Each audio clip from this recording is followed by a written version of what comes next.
Hi, my name is Casey Thomas, and I am the owner of Totally Designs, a handcrafted jewelry line that I established in 2010. I'm here tonight to talk about some do's and don'ts on Facebook Live. Now, they're not going to necessarily be in any type of order, so just follow along, and I hope you learned something on tonight. The first do that I want to talk about is do be on time. Set a time that you are going to go live and keep that time. You want to be consistent in the time. So set a time every week that you're going to go live. Now you have to be consistent about going live. That's how you're going to build momentum. That's how you're going to build your audience. Your audience is going to come to expect you to come on every week at a certain time. Case in point, my lives are normally on Tuesday at about 8:30. And then I have like pop-up lives. I have alternate lives. But my clients know that I'm going to have a live. They can count on me having a live every week unless I say otherwise. Sometimes I don't have a live every week because there are other things I need to be doing in the background. But then I let them know I will not be having a live this week, but I'll be back next week. So you have to be consistent about going live, and you have to be consistent about when you're not going to go live. But the best way for you to build your audience is to be consistent. Okay. So that was probably tip number 2. And number 3 is don't panic. Don't panic about going live. Just go ahead and go live. Don't worry about who shows up. Don't worry about the numbers. Don't worry about anything. Go there and do what you came to do. Number 4, you want to make sure that you're prepared for when you do sell an item. Now, if you are selling soap, or you're selling magazines, or you're selling Avon, or maybe Mary Kay, or whatever it is that you're selling, you have to have a payment method in plan and a payment method in place. So that means that when your client says, I want XXX, how can I purchase it? You have to be able to give them an answer of how they're going to purchase their product, right? So that means that whether you have a Venmo or Cash App or Square, you're going to invoice them, or you're using Comment Sold or whatever you're using. Now, some people do use Comment Sold because it does have a barcode scanner. You can scan the barcode and it comes up on the screen, and the person is able to register and go to that and purchase their items. That's not really how I do it. I do it old school for now. That will be changing in the future. I don't use Comment Sold because I don't have barcodes. So that's one of the reasons why I don't use Comment Sold. So what I do when I'm selling my jewelry, I'll call out a number and I say, if you're interested in item number, blah, blah, blah, go ahead and put that number in the chat. Once the live is over, I will DM you. I will ask you for your email, and I will send you an invoice, and then you can pay the invoice through a secure system, and then I will send you out your product. But you have to have a payment method in place. So remember, when you are going to sell your item, you have to be prepared, and you have to have the ability to do the transactions, and they have to know where they can go in order to pay for their purchase. Some other things you want to consider when going live. You want to consider that you are an expert. You are an expert at what you do. No one can tell the person that is listening to you or purchasing from you what better to buy.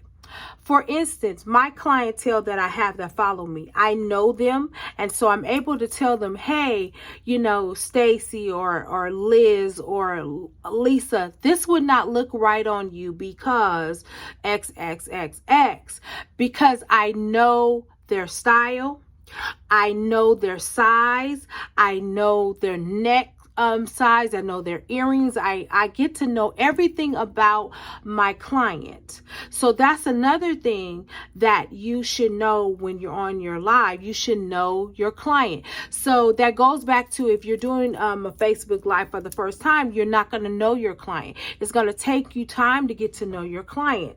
So be patient. That's the other thing I want to come to about doing a live. Be patient with yourself and be patient with the audience.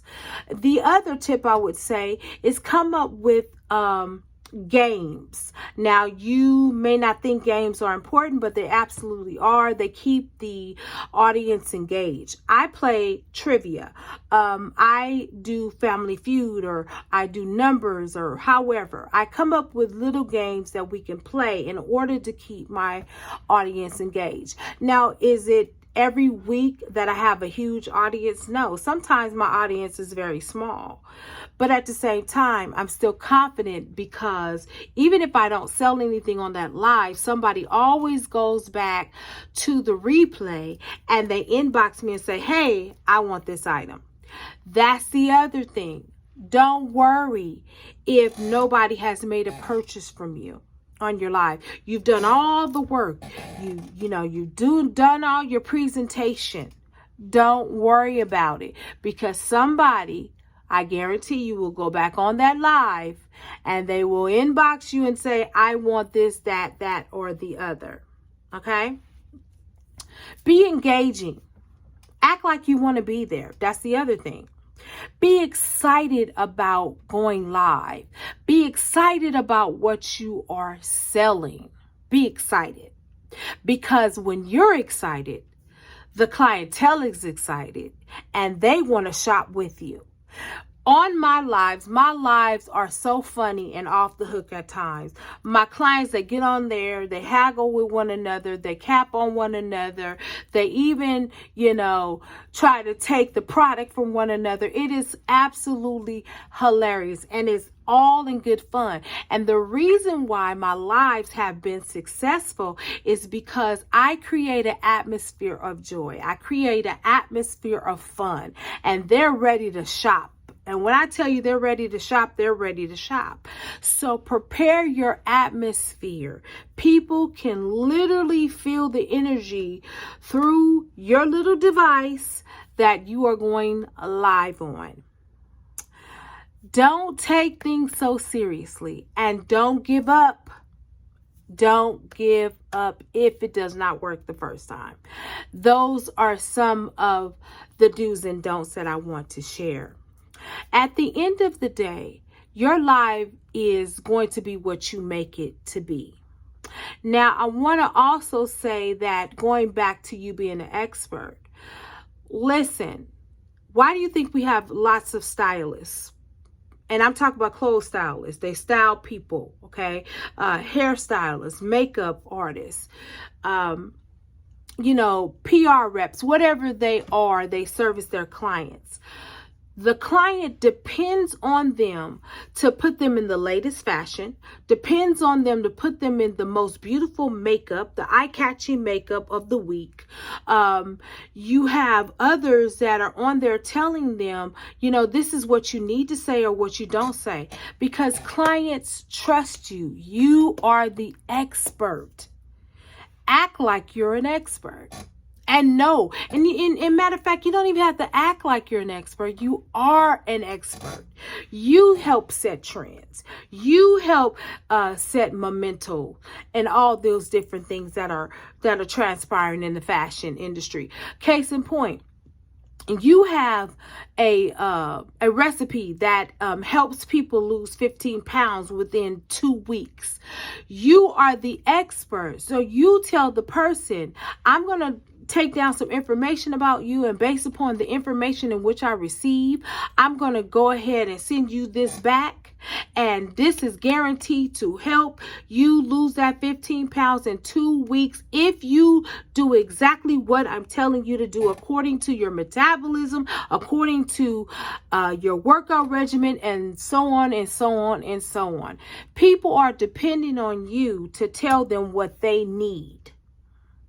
So again, be confident, be exciting, be engaging, and be you. You will do excellent. These are my tips about going live. And always remember to have a payment method in place and a structure on how you're going to sell your items, whether that's a number system, whether that's comments sold, however it is, you have to have a rhythm so that you can sell more items. I've enjoyed having this short little conversation with you, and I'll be back on again to share some more tips about the do's and don'ts of going on Facebook. Have a good evening. I'll talk to you soon.